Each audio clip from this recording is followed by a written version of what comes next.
Hello दोस्तों, मैं सुमन शर्मा एक बार फिर से अपने चैनल पर आपका स्वागत करती हूँ। आज मैं आपको पल्लव कक्षा 6 की पुस्तक से पाठ 13 ऐसे थे वे के बारे में समझाने जा रही हूँ। ये महादेवी वर्मा के द्वारा लिखे गए वर्णन है, जिसके अंदर उन्होंने जवाहरलाल नेहरू जी के बारे में बताया है कि उनका व्यवहार कैसा था। आई होप आप उसे ध्यान से सुनेंगे।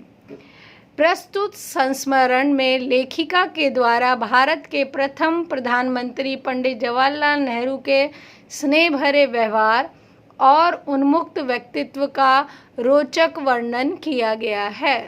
तो शुरू करते हैं अपनी कहानी। इस सदी के दूसरे शतक की बात है। मैं अपनी बहन के साथ कॉस्थवेट गर्ल्स हॉस्टल के छात्रावास में आ गई थी। तत्कालीन आचार्य कुमारी तुलास्कर ही हमारी स्थानीय अभिभाविका थी। वे स्वतंत्रता संग्राम की गतिविधियों से जुड़ी हुई थी और विशेष अवसरों पर आनंद भवन भी जाती थी।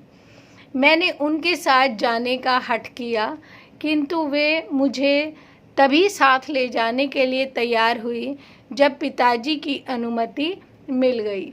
मैं पहले पहल आनंद भवन कब गई यह तो मुझे याद नहीं है, किंतु वहाँ की अनेक घटनाएं मेरी स्मृति में यानी मेरे दिमाग में अंकित हैं। उन्हीं में भाई जवाहरलाल के प्रथम दर्शन भी हैं। एक दिन जैसे ही मैं कक्षा से बाहर आई, आचार्य जी को तांगे में बैठने के लिए तैयार पाया। तब छात्रावास जाकर पुस्तकें रखने और कपड़े बदलने का समय ही नहीं था, अतः उनके साथ आनंद भवन जाने की उत्सुकता में बस्ता लिए स्कूल के कपड़ों में ही तांगे में जा बैठी। वहाँ कई लोग थे। आचार्य जी उन बड़े आदमियों से क्या क्या बातें करती रही ये तो ज्ञात नहीं, क्योंकि उस समय मैं वार्ता से अधिक वहाँ के दृश्य की ओर आकर्षित थी। उस दिन लौटते समय ना जाने किस हड़बड़ी में मैं बस्ता वहीं छोड़कर बाहर आ गई। बरामदे की सीढ़ियों पे पहुंचते ही पीछे से सुनाई दिया, ये किताबें तुम्हारी हैं। मुड़कर देखते ही मैं जहाँ की तहाँ खड़ी रह गई। बरामदे में खड़े भाई जवाहरलाल मेरे बस्ते को झुला रहे थे। मंझला कद, गौण वर्ण, स्वच्छ खादी के परिधान में दुबली पतली पर सशक्त काया, चौड़ा उज्जवल माथा, लंबा सा मुख, सीधी नासिका, हंसी से भरे होठों पर चमकती दंत पंक्ति, काली पुतलियों से युक्त आंखें न बड़ी थी न छोटी, किंतु उनकी दृष्टि में एक विशेषता थी। सामने खड़े व्यक्तित्व को ऐसा लगता था मानो वे आंखें उसके पार कुछ देख रही हों।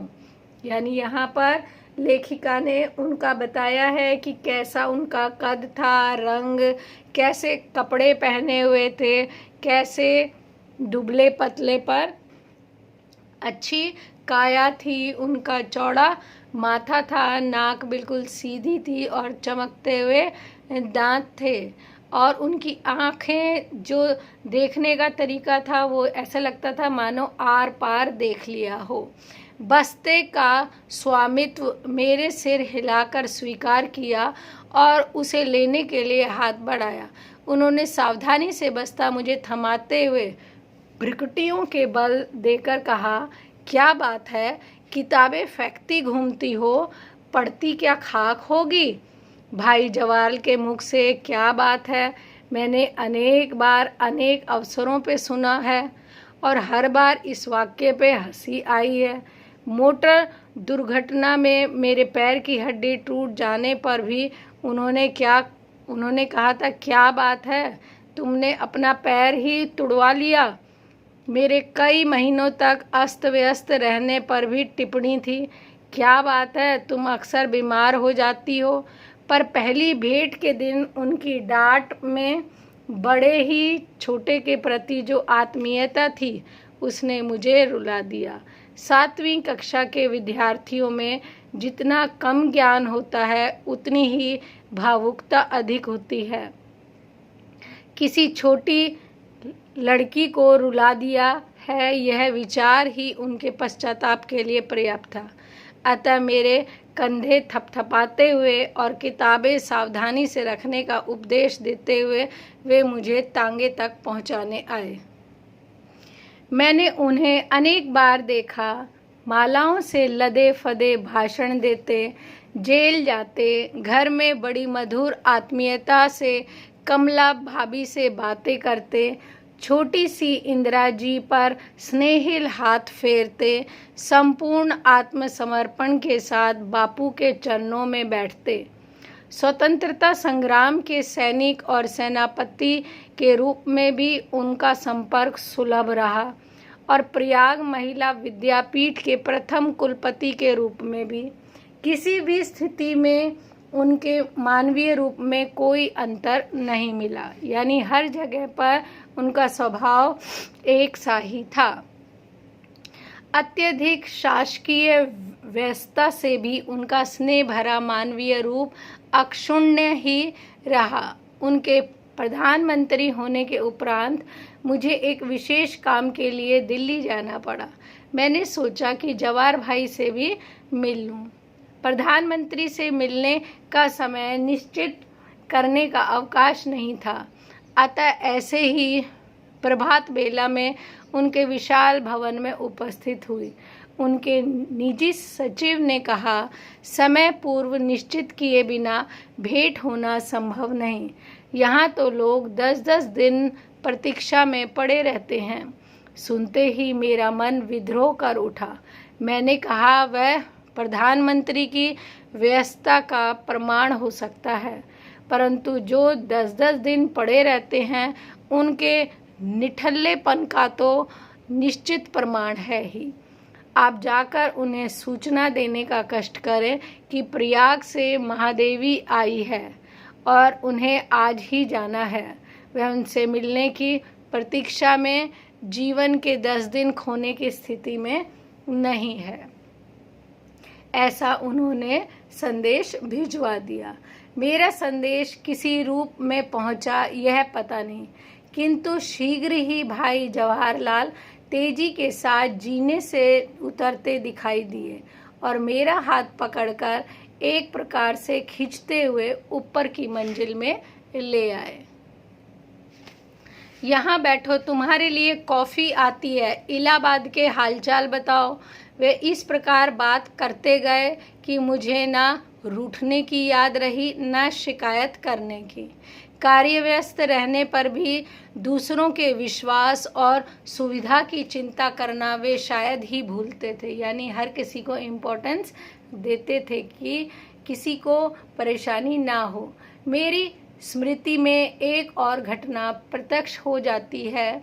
एक बार जब दद्दा मैथिली शरण गुप्त और मैं उनसे मिलने गए, तब उन्होंने सहज आत्मीयता से मुझे रात में अपने साथ भोजन करने का निमंत्रण दे डाला।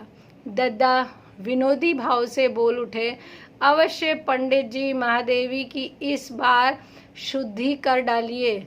हम तो किस प्रकार बच ही गए हैं, ये ना बच पाए। तब उन्हें स्मरण आया कि मैं तो दद्दा के समान शाकाहारी हूँ। उन्होंने पूछा, क्या तुम अब तक घास पात ही खाती हो? प्रश्न के उत्तर में दद्दा ने सविनोद कहा, आप सबने हमारे लिए और छोड़ा ही क्या है। इस विनोद के बीच में वे भी इंदिरा जी को बुलाकर अलग से शुद्ध शाकाहारी भोजन बनवाने की व्यवस्था करने का निर्देश देना नहीं भूले।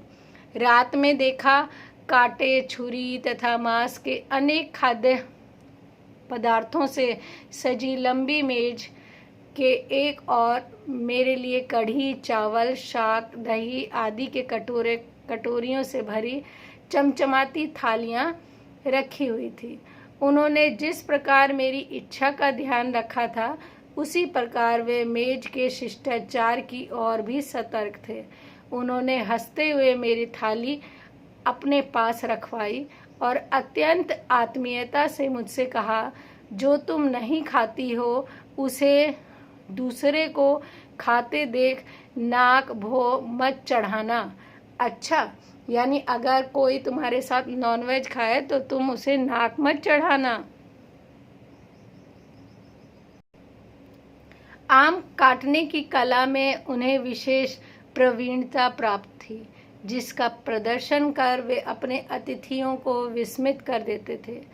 चाकू से कलमी आम को एक ओर से चीरकर बड़ी सफाई से उसकी गुठली बाहर निकाल देते थे और आम साबुत सा ही दिखाई देता था।